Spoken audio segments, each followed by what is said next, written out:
boards as well. And Fatima, I'm sure, will introduce her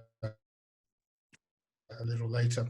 And also Jeffrey Wilbur will be talking as well. And Jeffrey is the Director of Rural Programmes and also the Chair of the New South Wales Centenary Committee, and they'll be giving an update on the centenary work that's being done. Now, any questions and any comments for any of our speakers can be submitted via the chat function throughout the talks. And please note that all of your chat comments are viewable by the hosts. And I was going to share a screen, but fortunately I didn't manage to do so with the technology, so my apologies for that. But I'll hand over to Fatima Ali at this point.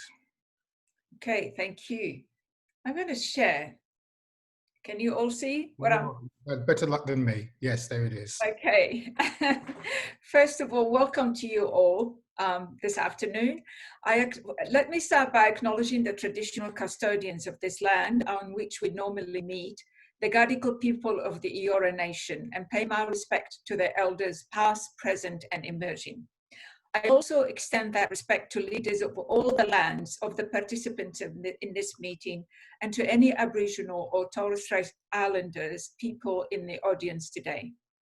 Fellow Rotarians, guests and friends, I welcome you this afternoon to our Rotary of Sydney, Club of Sydney meeting. As always, it is a pleasure to have you joining us. Special welcome to our speaker, Violet Roumeliotis AM. Violet, later we will do a formal introduction, but for now, a warm welcome to you and to all our participants today. The Rotary Club of Sydney starts with a tradition. It traditionally starts with the thought of the day. To do this, I would like to invite Rotarian Linda Ben-Manash to give us the thought of the day. Thank you, Linda. Thank you, Fatima, and it's wonderful to see Violet as our speaker today. I've known Violet since I took on my community relations role at the Jewish Board of Deputies. It's about 7 years ago, I think, and Violet has been one of the most inspiring people in this sector, and I have learned so much from you, Violet, and I'm really looking forward to what you have to say today. I also wanted to say that, in fact, right at this moment, we're running our We're All Sydney Community Leadership Program, and 7 of the 25 participants come from Violet's organisation, Settlement Services International. They're volunteers and they're workers, and you know they are the people right at the front line, and we're thrilled to have them. So I chose for the thought of the day today a quote from Gene Roddenberry, who most of you will know was the creator of the iconic and groundbreaking TV series Star Trek. And Star Trek was all about the value of diversity. And that is, I think, where Violet sits at the centre of our local conversation. And that's the value that we share. Star Trek championed diversity and love of all humanity, and in fact, life beyond humanity too. It broadcast the first interracial kiss on television, among many, many other symbolic and meaningful vignettes.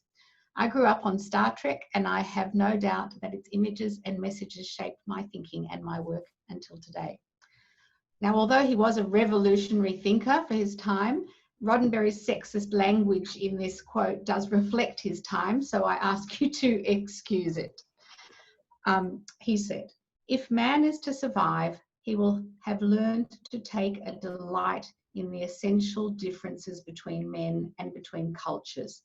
He will learn that differences in ideas and attitudes are a delight, part of life's exciting variety, not something to fear, and indeed something to cherish, for they enrich us."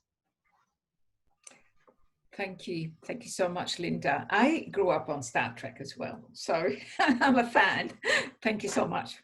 Very apt and relevant to our today's discussion. Thank you. Now, before we proceed, we commence with our formal part of the meeting. I'd like to say a few words and make a sad announcement. Really, it is with deep sadness that I like to inform you of the passing of past president of the Rotary Club of Sydney, Jerry Rees, on the 8th of August 2020. He passed away peacefully after a long battle with cancer. Jerry was involved with many Rotary Club of Sydney activities and projects.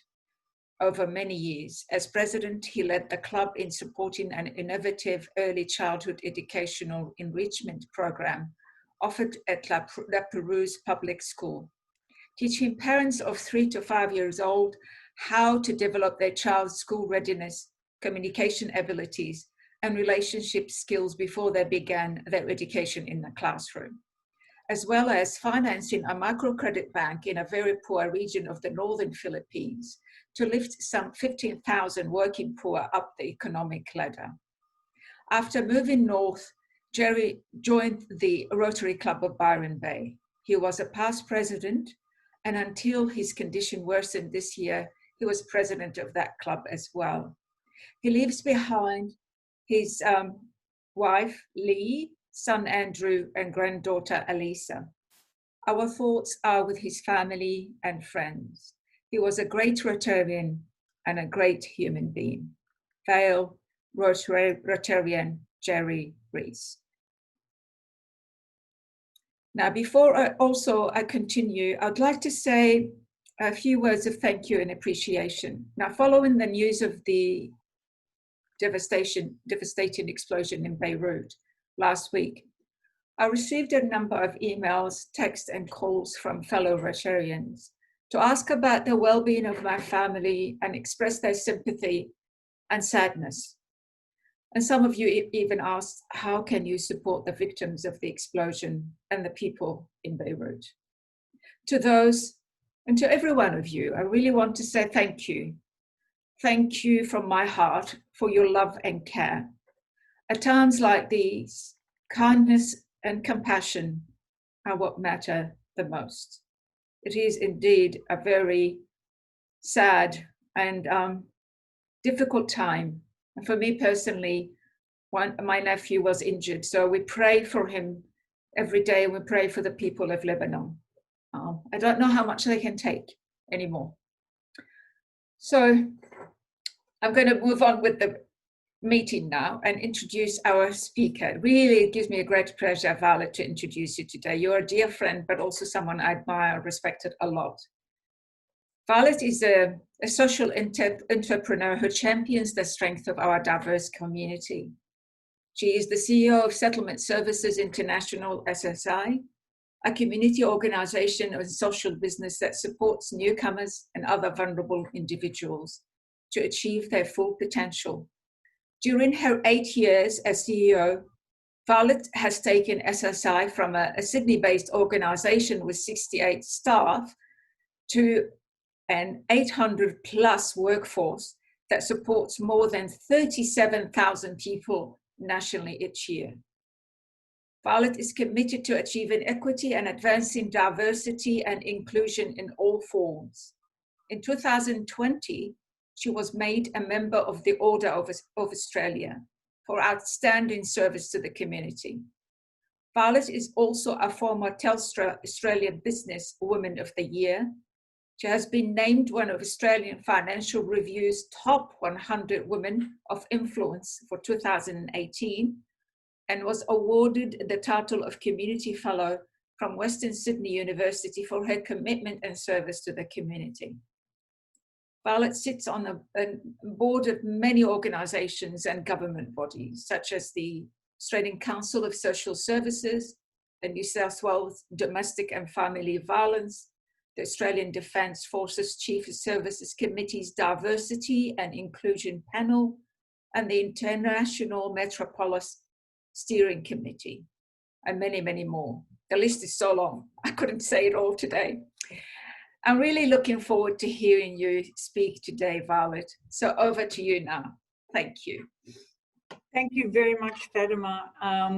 It is a great honour to be addressing you all today. I am a great fan of the work of Rotary, and it has been a wonderful collaborator in many of the projects, not only at SSI, but in other workplaces where I have been involved. So I do want to acknowledge the extraordinary work that all of you do, and thank you on behalf of the many communities that I work with.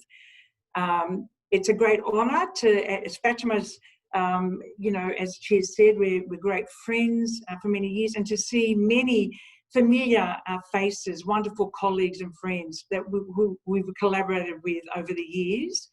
It's lovely to have that connection. And also new people that I would enjoy, hopefully, opportunities to engage in the work that you're doing and to engage you, hopefully, in the work that we're doing to the contribution. And finally, Fatima, I do also want to acknowledge and commiserate the terrible situation, the explosion in Beirut, and our hearts and thoughts go to our brothers and sisters in Lebanon in solidarity, and anything we can do to help.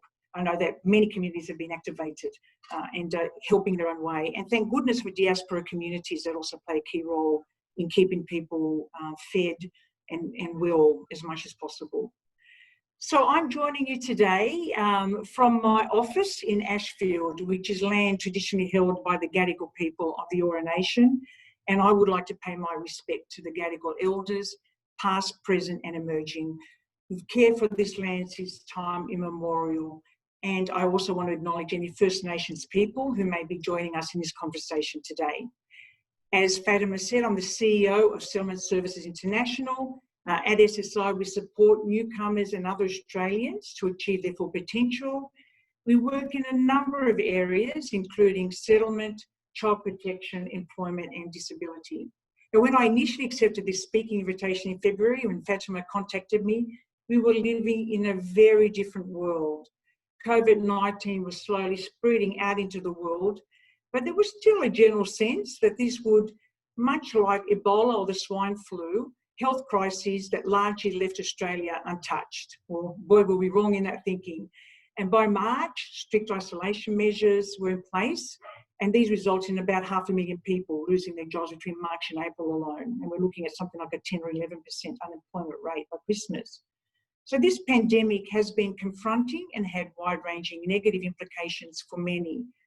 For example, there is a significant gap in our welfare safety net. That means people on temporary visas, including people seeking asylum, are often left reliant on support from charities and welfare groups to get by.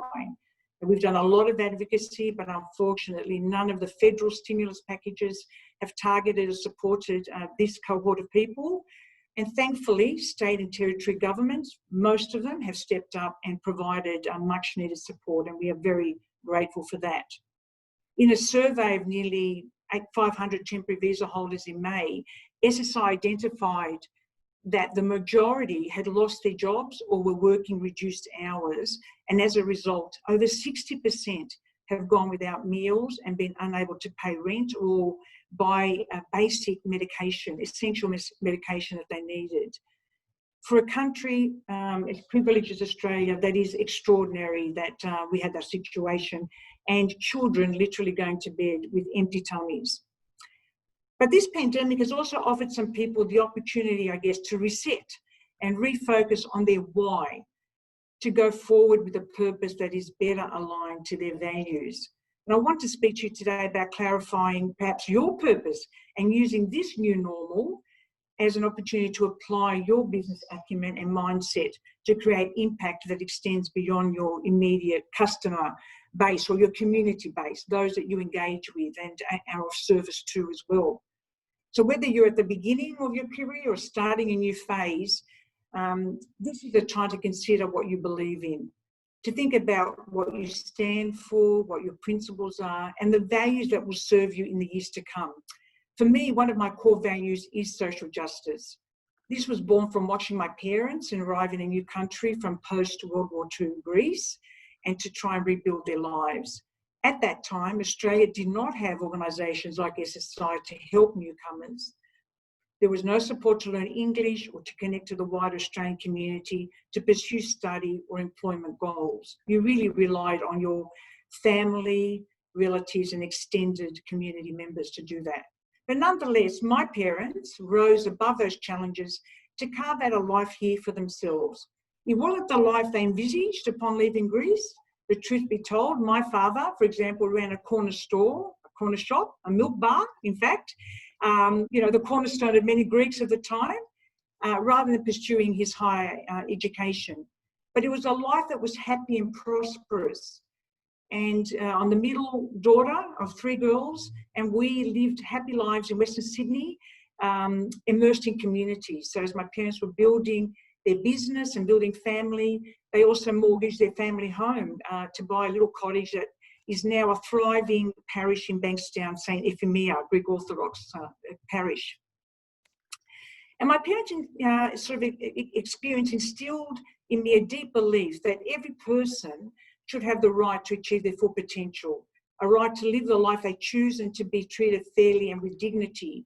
And as a little girl, I had a lot of strong women surrounding me, my mum and my aunties, and they drove cars and they wore the latest fashion and they ran their own businesses in retail, in jewellery, fashion, and food, restaurants. But to the mainstream, they were invisible because their English was poor and they didn't fit that mould. So that is really, I guess, motivated me to move into the social justice area when I finished school and my studies. So my career to date has taught me that not only can you succeed as a leader without compromising your values, but that it is in fact imperative for leaders to maintain strong values and keep them at the heart of their decision making. And in 2012, when I first joined SSI, we had one source of funding, our flagship program, Refugee Resettlement, and 68 staff to be exact. And I realised that without diversification, we wouldn't have a future. We simply weren't sustainable. But that didn't mean I was going to play hardball and go after new funding sources with no thought to my values or the cost to others.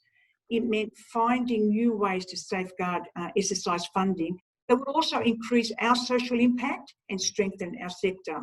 And one way we did this was by forming consortiums with other community organisations and tendering for work. We engaged in non-predatory growth, whereby we grew the pie of available funding for our peers as well as ourselves, rather than trying to compete and reduce that pie. We also established income-generating social enterprises, such as Humble Creatives, which sells candles and home crafts, our Staples Bag, which is a food security social enterprise, and also offering work experience opportunities to people experiencing unemployment. Before embarking on that growth program, as we said, Sydney was a Sydney-based organisation with less than 70 staff. Today, we deliver services nationally. Our operations span the entire east coast of Australia, and we have a workforce of under 1,000 people. And I share this example with you to demonstrate that values-driven leadership can go hand in hand with a commercial, growth-oriented business mindset. It's simply not mine that you have to compromise. It's simply not true that you have to compromise your values to succeed as a business leader. But you don't have to work in a non-profit to make a difference, which a lot of people sometimes think. You just need to be clear on what your purpose is. And this will be different things for different people. And we all have different motivators that influence activities that bring true meaning to our lives, and which all of you obviously do, being involved with Rotary as well. So in order to determine your why, you need to consider what's important to you. Not only now, but also what was important to you as a child, before life got in the way, what brings you joy or what makes you feel passionate, and thinking about big decisions you've made in your life or the ethical dilemmas you faced. Is there something that ultimately swayed your decision or actions? And what are the common themes of those experiences? Those are where you'll find your purpose and your North Star. And they're things that I've pondered on a lot myself. And if your purpose is your why, your values are your how. And they provide the filter through which you make all your decisions. And they are something you not only believe in, but actively demonstrate through your actions. For example, compassion is something I value. So I try to ensure that my decisions are influenced by empathy and my actions demonstrate respect for the dignity of others. At its core, living a purposeful life is about ensuring there is no disconnect between the values that guide your actions at work and at home. And I think once you're clear on your purpose and values, and I speak to a lot of young people that I mentor about this, you start looking for ways to apply them in your day-to-day life. And I've shared some examples from my work, but you don't have to be a CEO or a leader to bring your values into the workplace. Perhaps you value equity. You could live this value by encouraging a review of internal policies to ensure they're consistent with the UN Sustainable Development Goals, for example, or by using your voice in meetings to ensure that everyone gets the opportunity to have their voices heard. You can also partner with organisations that can help you to amplify your impact. At SSI, we work with many businesses in partnerships that help them to meet their needs while also delivering benefits for our communities. And we have some great corporate partnerships and wonderful partnerships with social enterprises, very impactful ones, such as the Bread and Butter Project. And I see Cindy is here, our competitor as well, who's the chair. The premise of this initiative is that small business owners are often leaders in their communities and in turn can act as links to those communities for new arrivals. And businesses sign up online for free. Oh, sorry, I wanted to, just to go back. A good example of, this in action is a program that we ran in collaboration with a very large partner, White Pages Australia, which was developed with SSI, known as Connective Collective. And we won a Zest Award. I must say, I'm very proud of that. And the premise of this initiative, as I said, is working with small business owners that are often leaders in their communities, as we know, in local government areas, and they can turn their businesses into a way where they can link with new arrival communities in particular. And businesses in this initiative sign up online for free and then receive a Connective Collective welcome sticker. We've done it in English, of course, and Arabic, and we hope to expand the languages, but that's in the area that we're working in Liverpool, that's the main language. So the public recognises the business as a place of welcoming and openness. And that's so critical when we talk to our newly arrived refugees about what they look for, a sense of connectiveness and welcome from their host and local communities. As they sign up, businesses have their name and contact details included in the business directory, which also features stories of local business owners, including a number from newly arrived backgrounds themselves, and some of them new entrepreneurs. As they sign up, businesses have their name and details including a business directory, which also features stories of local business owners. And new arrivals receive this directory as part of a welcome pack that also includes flashcards to help them make new connections with businesses and service providers. So infographics, and which really helps them being able to communicate if their English is not at that level as yet. It also has this initiative has actually linked over 200 refugee families with 85 businesses and partners. And it's also had the indirect impact of promoting Liverpool as a welcoming city for new arrivals, resulting in purposeful multiculturalism and community cohesion in action. So that is such a wonderful local initiative. And another good example of people who are applying their purpose and values beyond their customer base are the community members who support SSI's Ignite Small Business Startup Initiative.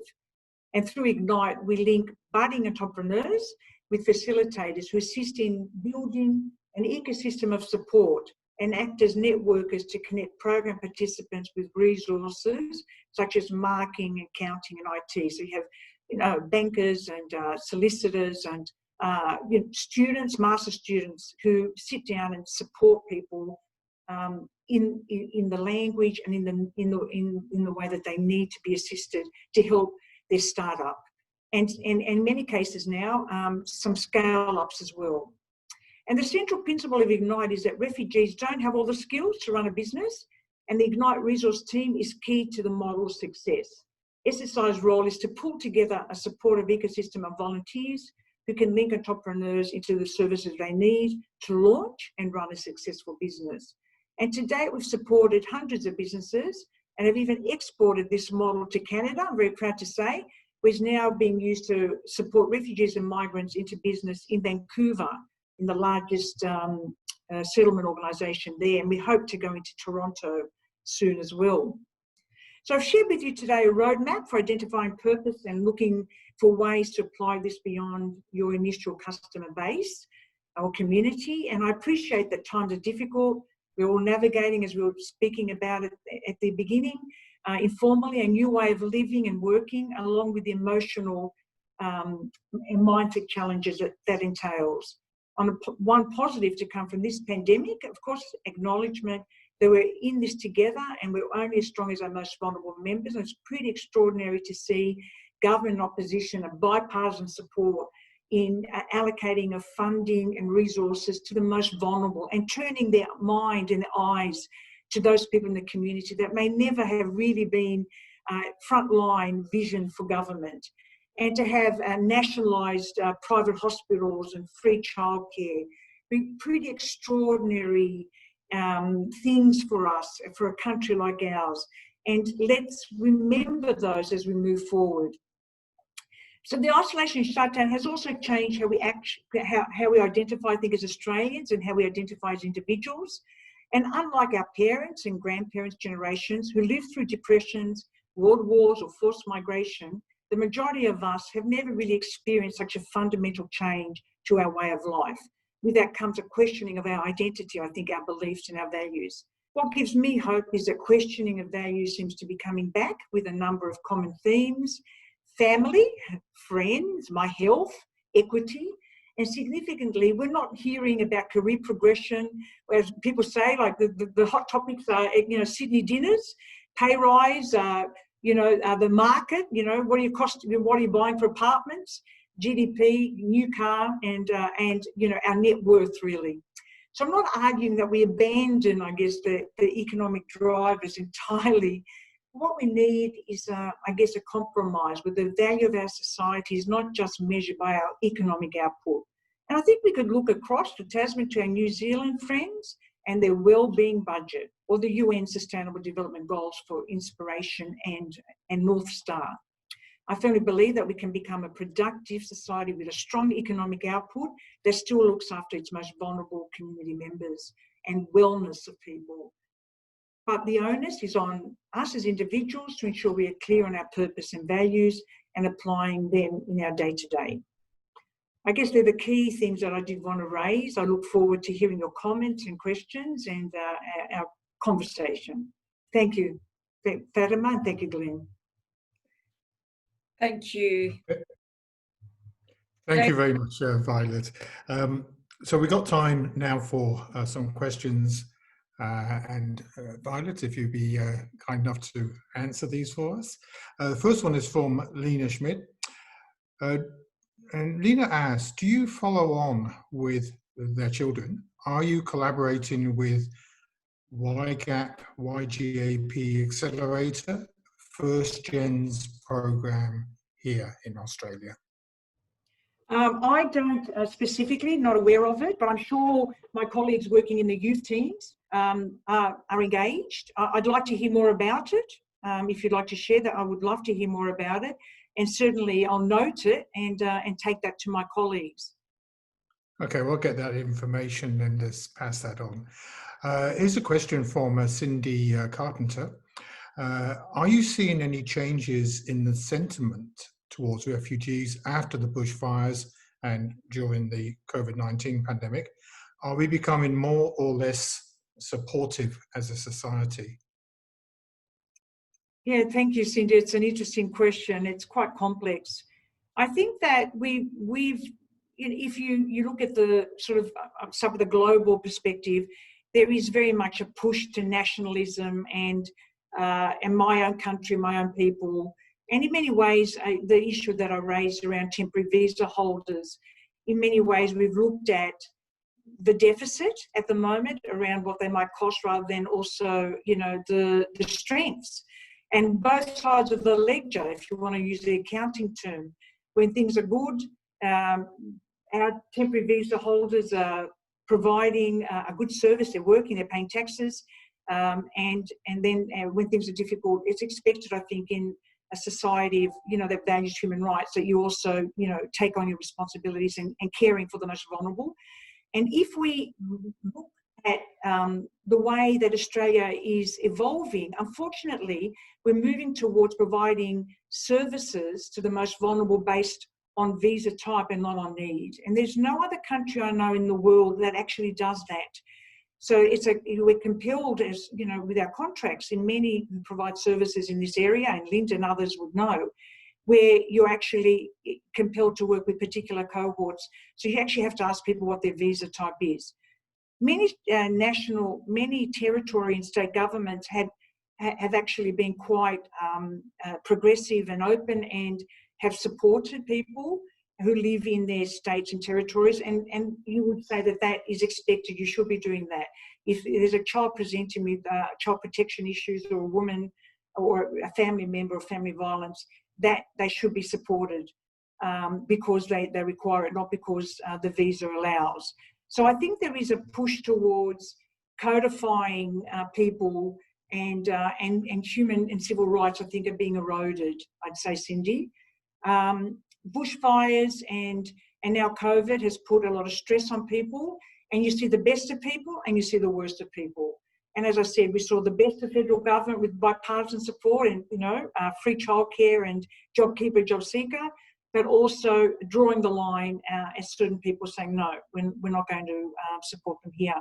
But civil society always steps up.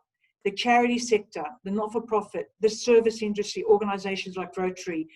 And I thank goodness for them, because I can tell you, from an organisation that provides service professionally, we would not do half the job that we do as well as we do if it wasn't for working with civil society organisations, faith, sport, cultural, businesses, small businesses, corporate, and wonderful social enterprises, and wonderful corporates who are really innovative and want to give back, and philanthropists.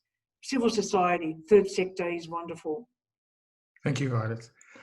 Question here from Diana. How might your model be applied to regional Indigenous Australians?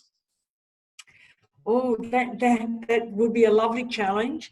I've had the pleasure of working with different Aboriginal communities and organisations, and working in this multicultural sphere, although of course it's a very separate issue, First Nations people, we understand that. The connection, I know a lot of our newly arrived refugees say, I would like to meet an Aboriginal person or First Nations person. They have a real affinity around a sense of belonging and loss and trauma, and that vicarious trauma. And so there's a real connection. And I think that a lot of the work we do is through storytelling, and people with lived experience, speaking about their stories and the experience, and how that connects them to other people and gives them strength and resilience. And I think with First Nations communities, there is a real connection.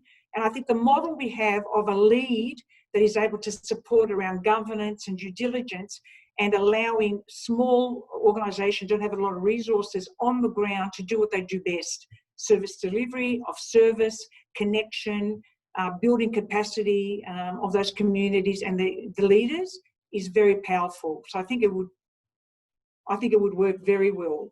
It just it needs connection and negotiation and trial and error. But I think it's a great model. Okay. So it's just popped up on my screen here. I'm not sure if everybody else is seeing it. Bushra? Someone shared their screen. Bushra, I think we're viewing your screen. I'm just seeing if I can get that on. Okay, we should be back on line now. Are you hearing me now? Okay, sorry about that. Bad in this technology. It's really hurting me. Yeah. First of all, I would like to thank you all for this great information. I know Violet always, she's great. I have a question to her. During this pandemic, how do you feel what's your rating to the strength of diverse communities? How is the cooperation between, I know about my community, my Iraqi Arabic speaking community. As a community leader, I am leading a big organization, but how are the participation or the response of the diverse communities in our, especially in our area, in the West area. How do you rate it? Thank you, Busha, for that question. It's like a great Dorothy Dixer for me. Yeah.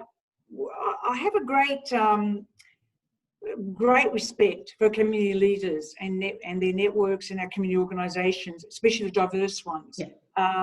So we, when the lockdown happened in Victoria, and and again I acknowledge any Victorian colleagues and friends here, and the challenges you have at the moment. But when that became a newsworthy issue, and then we saw the lockdown of the towers, I spoke to many colleagues in Victoria who said, do not make the same mistakes, because there were some pockets, as you know, in Western Sydney and in Potts Point, but other areas where there were spikes in New South Wales as well. And Victorian colleagues said, please do not make the same mistakes that we did in Victoria, and the Victorian government, that really is a government that feels that they engage well with their communities, but they, in terms of the lockdown and the towers, they did not talk to community-based, multicultural, ethno-specific organisations to actually say, we're going to do this, we need your support. So what we saw play out was really, unfortunate. So what we did, a lot of our clients, we at the moment, even with the borders shut, have, between about 5,500 refugees in our care for at least the next 12 months. And many live in Western Sydney and Greater Western Sydney. And so what the case managers did was actually, when the school holidays were on in July, linked in to the clients and rang and said, look, there's hotspots in Casula in different areas. Do not take your children bowling in that area. If you're feeling unwell, go and see your doctor. Do not have family events. So really providing them really basic COVID health information, but peer-to-peer. And so, knock on wood, I want to jinx ourselves, but we've had no client contract COVID. And I think there's a lot of luck there, but there's also, I think, a lot around that process of trusted relationship, one source of truth around information that people are receiving in real time, in language, from people that they trust. And that goes to the heart of your issue and your question, Bushra, that when we did this, we then did a survey of 820, and they said that they prefer to get the information from trusted case managers, community leaders in language, by phone, or via their computer. And so we engage with our community leaders who have had webinars and specific communities, Iraqi community, some of the African communities, reinforcing messages, because I think we sometimes take a very middle-class lens around, well, we've said these messages, 3 key things, wash your hands and wear your mask, and, and people should know these messages. Well, in fact, people don't. They hear things and learn things differently. So utilising diverse community infrastructure and networks is gold. It's absolute gold. Bipartisan governments for 40, 50 years have invested in this, and many, well-meaning community people who are doing it not for grants and funds, but because they have a passion and love for their community and want to be of service to them. And as I said before, I think this health pandemic would have been far worse if we did not have those networks to link into, to support community in isolation with mental health, particularly our communities. And our, many have been re-traumatized, seeing the supermarket queues, just some of the media caused a lot of the trauma for people again. So, and then, but on the other hand, we have some of our older refugees who say, oh, this is just a virus. I've had bombs on my head. I'm not going to worry about a virus. So it is using our community leaders and community networks to provide information and say, no, you need to be, and to change behaviour around, you can actually, even if you have an event at home, you have to be very careful, because you can actually get COVID from your niece or nephew or your brother or sister. It's not just the stranger in the street. Thank you very much. And we have time for one last question from Fatima. Thank you, Glenn. Thank you, Glenn. Violet, I would like to ask you a question about a comment you made about leadership and values. I'm interested in your thoughts on how, as a leader with certain set of values, do you embed your values in your organization and amongst your staff as well, to lead an organization and to with those values embedded in it? Thank you, Fatima. Well, I think that for me, as we know, leadership and role modeling is critical and important. You have to walk the talk, as they say. And I very much take the view, I remember reading many years ago a great book about organizations and businesses being run as like a honeybee model and the locust model. And it really resonated because it talked about, you know, running and leading organizations, and the values are at the heart of what you do, and it's about long-term sustainability. It's not about like a locust going in and just really devastating, taking the resources and getting the most out of your people and, you know, KPI driven, and then burn people out and then move on, as opposed to how a honeybee operates around sustainability, you know, about sharing your leadership, about authentically allowing people to make decisions and make mistakes and learn from them, around looking at, you know, having a culture that is about inclusiveness and respect for diversity, and living that. And I think if you embed a culture like that, and you have leaders, your board, it comes from the top, of course, and your CEO, but your executive staff and your frontline people, where you say what you bring is important, and your work, which I truly believe is probably more important than the work of an executive or board, because they're at the front line and they're experiencing, you know, the slings and arrows, the challenges, and having to look at people in the eye and say, this is all I can do for you. You know, that is the hardest thing. And when you have value and compassion, you then say, you know what, this is what the contract says we can do, but we actually going to, all that discretionary effort comes to play, and people think of wonderful ideas and extra ways. And this is how our ideas, like our Ignite, was born, because we thought, yeah, people have got, you know, entrepreneurial skills. You ask people, what did you do before you came here? They came with strengths. They had experience. They ran businesses, and you tap into that. Yeah, so I think that it is leadership and values driven is about, and then you recruit people that have similar values, and you walk the talk as much as you can. Oh, fantastic. Very inspirational, insightful talk. I'd like to hand over now to Shirley Randall AO, who's going to give the vote of thanks. Shirley. Thank you very much, Glenn. I really appreciate having the opportunity on behalf of all of you to say thank you to Violet, not only for her speech, but also for the way you've answered those questions, Violet. That's added extra information for us. And we know your practice about diversity and equity and inclusion in your own organisation and in the other organisations to which you belong. We appreciate the advocacy you've given during this very important time, and your challenge for us to reconsider our values and our principles and our leadership style. Our Rotary Club of Sydney and our members are very committed to social justice, many of us involved full-time or part-time in those areas, so it's been a very valuable contribution for all of us to think about. In recognition of your contribution today, Violet, we'd like to give a donation of $100 to our Rotary International Fellowship Program, which also is involved in those issues. So on behalf of all of us again, thank you so much for your work this morning. Thank you, Shirley. Thank you for the opportunity. Thank you very much.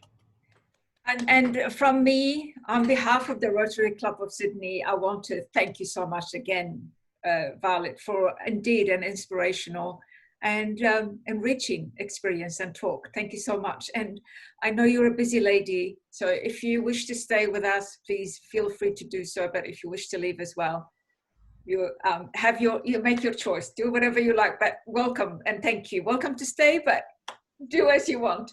Thank you so much. Let's all give even a silent clap to Violet. Thank you so much, Violet. Thank you.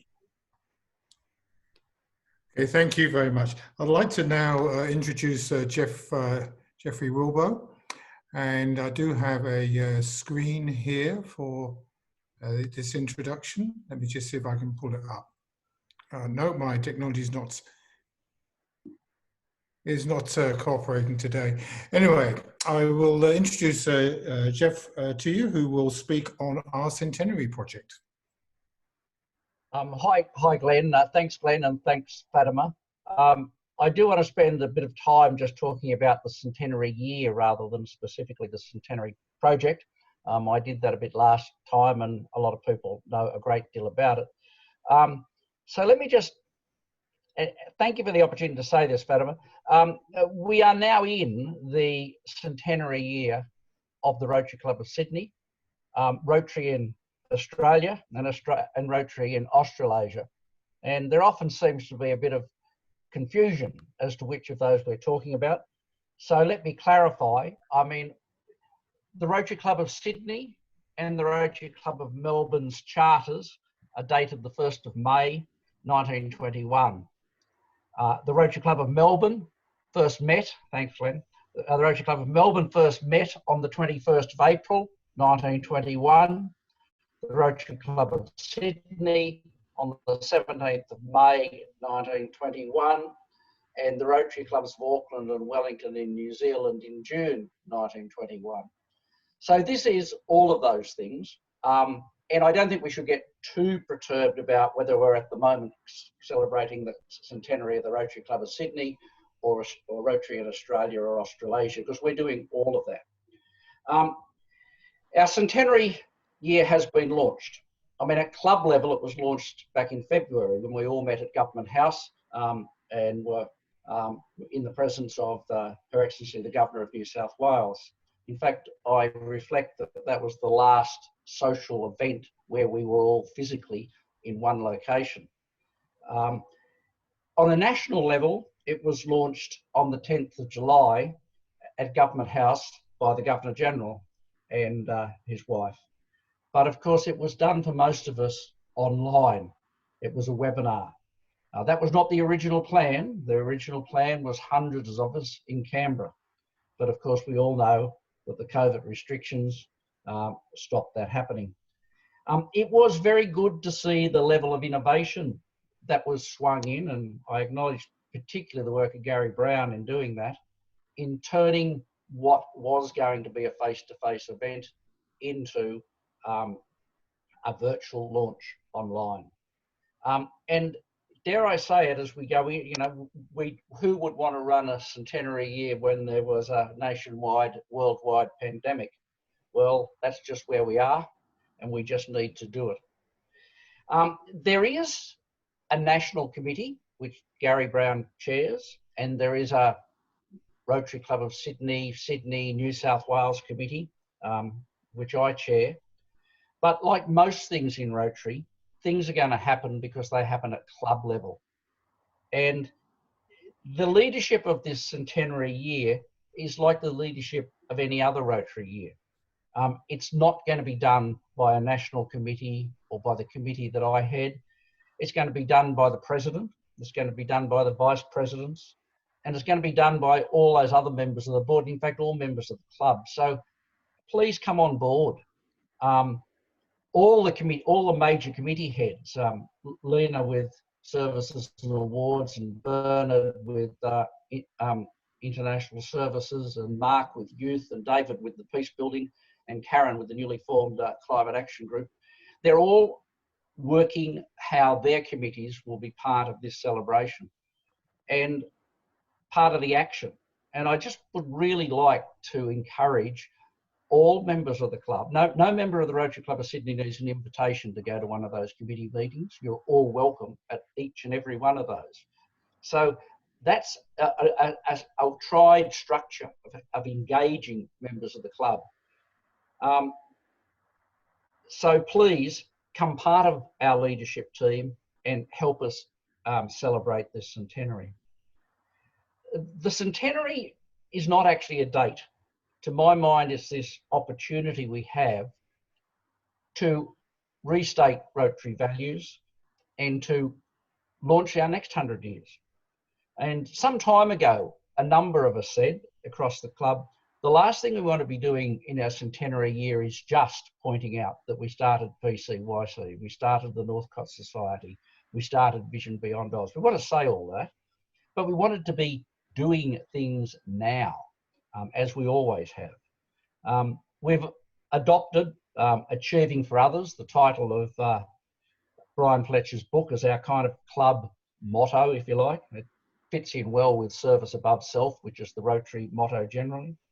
And we have a number of these things. I mean, Rotary Give Every Child a Future, which I think most people on the webinar, on the Zoom know about, was launched specifically for this. As I've always do, I recognise the very hard work James Allen's doing to make that work. It's had another side benefit. In my time in Rotary, I've never known Rotary clubs in Melbourne, Auckland, Wellington and elsewhere to so often talk to each other and engage in that kind of community attitude. So there's a flow on coming from that. We've also recently launched the Winter Appeal and PCYC. That was launched last Rotary year at the end of that year. But I know Kathy's keen to build on that and turn it into something that will be a legacy for the future. And of course, the Climate Action Group launched recently and met for the first time last night on Zoom. I know Karen is very keen to have members across the club and indeed from other Rotary organisations and the community come and join and support that group. It's very much a group, I'm sure Karen would agree, that is developing its programs and developing how it will work. A great opportunity for everyone to come on board and help guide that new initiative from the club. So the club, if this pandemic stops us meeting for the rest of this Rotary year in a physical sense, I don't want people to think we haven't done anything for the centenary. We've done an inordinate amount already for the centenary. Of course, we want to celebrate. When we first started to talk about it, we talked about all of those things like cocktail parties and dinners and lunch. So please do keep that weekend between the 14th and the 17th of May free. Do please make sure you're available and ready to come to the centenary lunch on Monday, the 17th of May next year.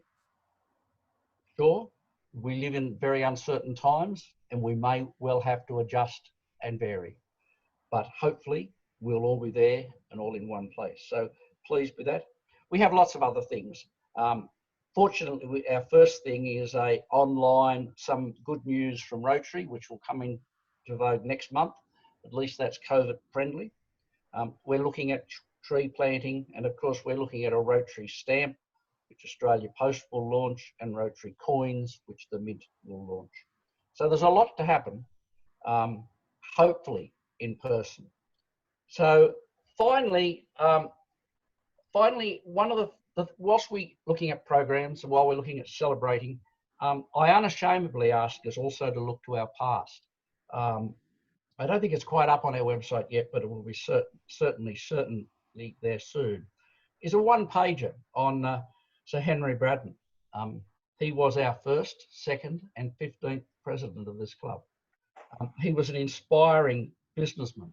He was a diplomat. He was a politician, a sportsman and a community leader. He's someone we can be proud of, as indeed when we look at the people who have been part of this club over the last 100 years. There are people who have made enormous contributions to this society. And why do we look back? Well, simply because I think we are dealing with difficult times. We're dealing with a pandemic. Well, who's your the tragic? What I want to know. Who's speaking to me now? Excuse Shirley, can you? Thanks, Glenn. Yeah, so I think we just look to those people and think that now's our time to step up. You know, I think we're just going to have to be a little bit innovative over the next year. It's a tough time. We've got to adjust.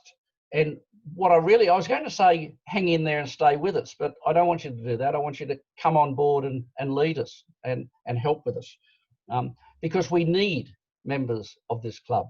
And in the same way as our predecessors got through depressions, wars, Cold Wars, recessions and everything, it's now our turn to keep supporting this club as we get about our general business and community life.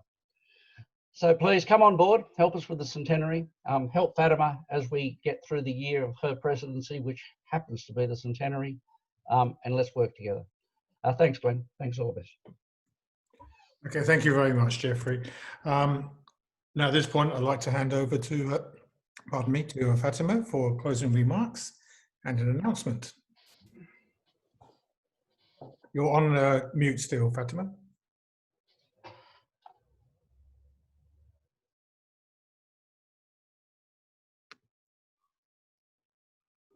Okay. Don't know, it's stuck. Thank you, Jeff. And I really reiterate what Jeff has said.